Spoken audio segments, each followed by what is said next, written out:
morning, everyone. It's really fantastic to see all of you in person. Last time we were together for the summit was October 2019. To paraphrase a song, and Omar, what a difference 3 years make. Then, unless you had a medical degree, you probably hadn't come across the term coronavirus. And while Russia's infiltration of the Facebook algorithm was making headlines at that time, few anticipated an all-out conflict with Ukraine. I look back at my comments from that summit at that point in time when I'd described a series of engagements I'd recently had.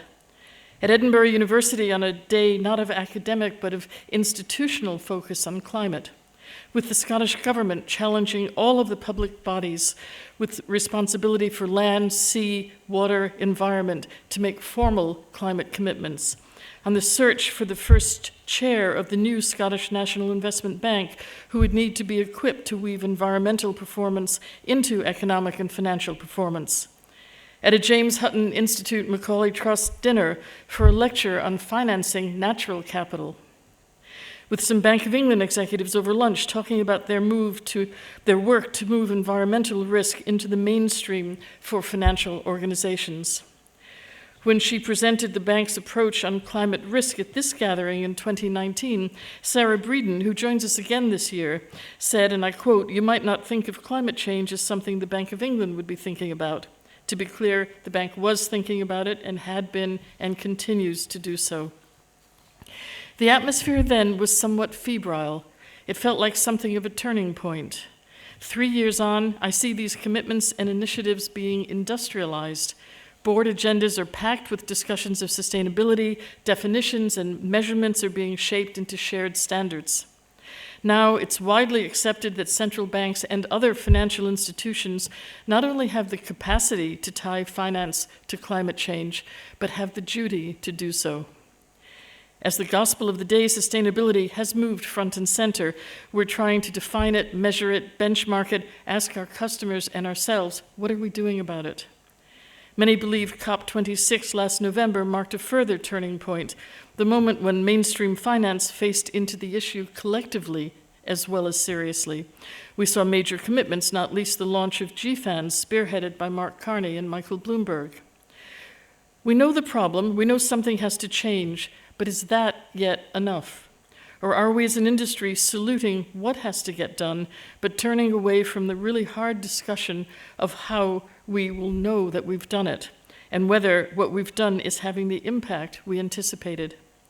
It's good the industry is looking at sustainability through the lens of risk and opportunity and assessing the commercial value of it.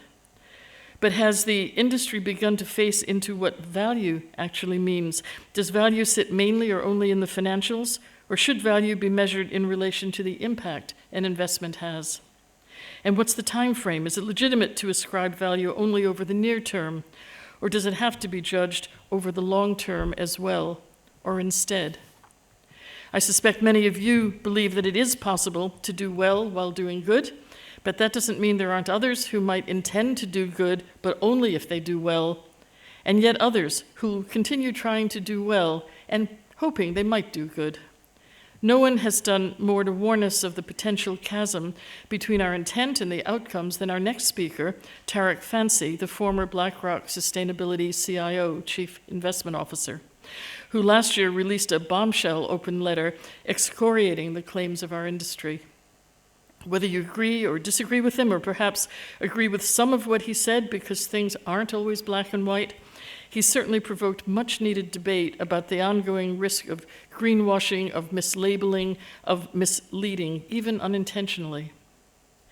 This is a serious issue. As an industry, we need to come together to combat false or inflated or misleading claims and make sure that the labels we give our products and the goals we set our companies stand up to challenge and make sense to the public. Otherwise, we do risk greenwashing and we risk losing trust, derailing so much of the progress made over the last few years.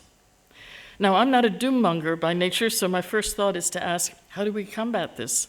To my mind, part of the answer lies in the culture of our organizations and in the judgments and decisions and underlying motivations of our people.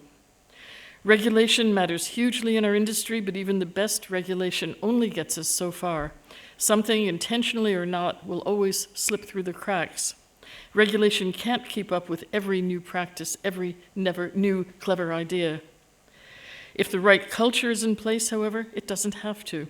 If we agree that an environmental or an ESG litmus test should be ingrained into every aspect of finance, or indeed sit above it, these concerns will become just the way we do things. If ensuring that allocating capital in a future positive way is part of our professional function, our professional duty, then we're more likely to do it. I'd like to believe that we're moving closer to that point in finance. Despite my earlier warnings about greenwashing, the industry is in a better place in general.